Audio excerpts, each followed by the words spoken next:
Dosa itu bekerja, nggak peduli tua muda, nggak peduli miskin kaya. Namanya dosa tetap dosa. Makanya Alkitab berkata kita harus menyerahkan anggota-anggota tubuh. Apa itu anggota tubuh? Mata, telinga, hidung, tangan, kaki, serahkan kepada Tuhan untuk dipakai sebagai senjata kebenaran yang membawa kita kepada pengudusan. Kenapa? Sekarang dosa itu cuma di ujung jari loh. Saudara buka HP ya, dikirimin situs, dikirimin film porno. Saudara buka enggak? Nggak usah buru-buru menjawab. Pencitraan lagi. Di dalam hati saja tanya sendiri sama diri. Sekarang dosa itu cuma di ujung jari, di depan mata kita semua tawaran itu ada. Tapi apakah kita mau menyerahkan anggota tubuh kita setiap hari berdoa, Tuhan pakai mataku, mulutku, telingaku untuk mendengar hal-hal yang baik, untuk mengucapkan hal-hal, untuk melihat hal-hal yang baik. Jangan ada kenajisan. Kalau tiap hari saudara lihat film porno, kenapa banyak orang jatuh dalam persinahan? Lah tiap hari yang dilihat film porno. Saudara lihat sapi di jalan, saudara bilang itu sapi tidak pakai celana. Dari dulu sapi tidak pakai celana. Tapi karena otak sudah kotor, yang begitu pun dilihat jadi sesuatu yang aneh, makanya bertobat. Amin saudara. Kita ini harus mempersiapkan hidup yang kudus. Ayat yang tadi berikutnya katakan apa di sana? Roma pasal yang ke-6 tadi. Sekarang kita lihat ayat yang ke-21. Dan buah apakah yang kamu petik daripadanya? Ya, dikatakan sana, kamu merasa malu sekarang karena kesudahan semuanya itu ialah kematian. Waktu kita sudah bertobat, kita malu dengan kelakuan kita yang dulu. Dulu kok aku begitu ya, dulu kok bodoh banget saya ya. Kenapa dulu hal-hal yang, makanya Rasul Paulus bilang, apa yang dulu merupakan keuntungan bagiku, sekarang ku anggap rugi karena pengenalan akan Yesus Kristus itu lebih berguna dari segala-galanya.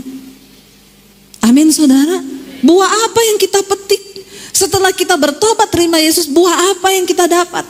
Apakah kita berbuah kepada kepengudusan? Apakah hidup kita semakin diperbaiki? Kalau engkau semakin rusak tetapi engkau ada di dalam gereja setiap hari, maka engkau harus bertanya, jangan-jangan imannya satu level sama siapa? Biasa aja ngomong setannya bu, nggak usah sambil melirik sama saya. Ya benar saudara, apalagi melayani Tuhan. Kita yang berdiri di atas mimbar, ini mimbar bukan panggung. Kita harus menjaga hidup benar-benar sungguh-sungguh di dalam kekudusan. Buah apa yang kau petik daripadanya? Ayat yang berikutnya berkata di sana, ya sebab upah dosa ialah maut, tetapi karunia Allah ialah hidup yang kekal dalam Kristus Yesus Tuhan kita. Ingat, upah dosa ialah maut, tetapi karunia Allah ialah hidup yang kekal dalam Kristus Yesus Tuhan kita. Ingat Yesus bilang tadi apa? Bekerjalah bukan untuk buah yang akan binasa, tapi untuk buah yang sampai pada kekekalan. Tuhan mau kita memperoleh hidup yang kekal. Jangan sia-siakan waktu-waktu hidup kita hanya untuk melakukan hal-hal yang tidak penting, apalagi dosa saudara. Suami istri kita harus bangun rumah tangga kita kuat. Jangan buka celah. Bapak-bapak dilarang HP dikasih password. Ada di sini nggak yang suaminya HP dikasih password, istri nggak tahu? Langsung bawa ke belakang sana. Kita buka kolam baptisan ini. Benar-benar rendam 15 menit. Ya, kalau ada suami yang HP-nya dikasih password, istrinya nggak tahu, itu sudah saya yakin 90% selingkuh. Ngapain coba? Kalau nggak ada apa-apa, ngapain dipasang password terus istri nggak tahu? Sebab kebenaran hanya berbuahkan kebenaran dan kebaikan. Tetapi upah dosa itu maut, dan setan itu suka sembunyi-sembunyi. Jadi kalau ada suami-suami yang suka sembunyi-sembunyi itu temannya. HP dikasih password, ke kamar mandi bawa HP. Ini ciri-ciri nomor 2. Jadi ibu-ibu yang suamimu kayak begini nih ya perlu perhatikan. Ke kamar mandi bawa HP, kemana bawa HP? Tidur HP di bawah bantal. Ampuni mereka Tuhan, karena mereka pura-pura tidak tahu apa yang mereka lakukan. Bertobat loh, bertobat. Jangan sampai kita ini menjadi senjata-senjata kelaliman, senjata dosa. Terbuka suami istri, karena keterbukaan itu awal dari ketahuan. Setelah ketahuan baru dipulihkan. Bagaimana bisa dipulihkan kalau tidak ketahuan dulu? Kita mau hidup di dalam keterbukaan, jangan beri kesempatan bagi iblis, karena hari-hari ini adalah jahat. Tapi kita bekerja, Tuhan bilang, bekerjalah untuk buah yang sampai pada kekekalan. Kalau kita sudah hidup dalam kekudusan, maka kita bisa berkata, aku mati kapanpun, aku siap Tuhan. Karena bagiku hidup adalah Kristus, mati adalah keuntungan.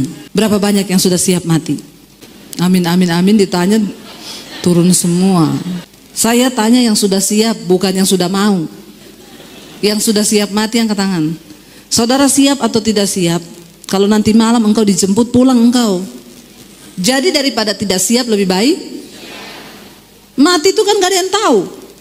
Jangan berpikir mati itu hanya karena corona ya. Saya itu melihat saudara, karena pandemi ini banyak orang berpikir corona satu-satunya penyebab kematian. Makanya mereka ketakutan, gak berani keluar rumah.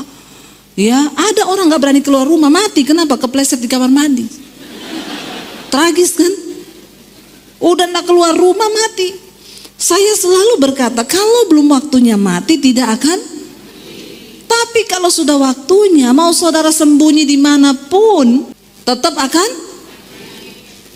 Orang duduk di sofa aja mati loh. Teman saya suaminya duduk di sofa mati. Satu lagi luar biasa, suaminya meninggal kenapa? Plafon bocor. Dia bilang, Pak panggil tukang, gak usah, aku aja yang perbaiki. Gampang kok. Dia naik, lagi naik, ada lebah terbang. Lebah yang hitam besar, hinggap di dada kirinya. Lalu dia ditikam di dada kiri itu sama lebah itu. Tiba-tiba dia rasa pusing, mual, jatuh, pingsan. Dibawa ke rumah sakit, meninggal. Dokter bilang, Bu, ini sebenarnya lebah biasa Bu. Kalau dia tikamnya di bibir cuma bengkak.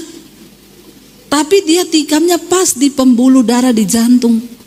Jadi racunnya masuk ke jantung, jantungnya berhenti. Ibunya ngomong, kalau saya tahu saya suruh tukang. Supaya tukang yang. Tapi enggak bisa, kalau disuruh tukang maka ceritanya berubah. Suami saya lagi tidur, ada lebah masuk kamar. Tetap. Jadi bukan soal tukang atau bukan. Memang lebah ini mencari suami. Makanya suami-suami juga jangan sombong kau. Udah tua selingkuh kanan kiri tebar pesona. Kalau lebah datang, lu mau apa? Saya itu gregetan kalau lihat bapak-bapak sok setelah kaya, waktu miskin istri yang temani, waktu kaya terus sama pelakor. Pelakor itu cuma suka duitmu. Emang dia mau urus kau kalau sudah diabetes, serangan jantung, sakit-sakitan? Perlu diingetin memang bapak-bapak ini.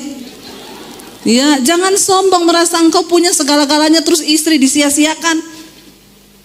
Makanya istri-istri kalau yang begitu doa saja, Tuhan kirim lebah. Bertobat. Tapi saya yakin bapak-bapak di sini tidak ada yang begitu. Di mana Pak? Tidak usah angkat tangan, tidak usah main tunjuk kanan kiri, di dalam hati saja. Karena Tuhan yang tahu hidupmu. Istrimu tidak tahu tapi Tuhan tahu. Dan lebah juga tahu.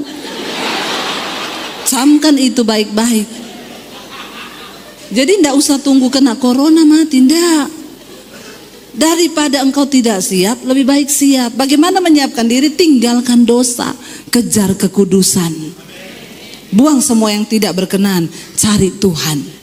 Saudara, ya mari kita bekerja untuk buah yang sampai pada kekekalan, bukan yang hanya sampai kepada kebinasaan.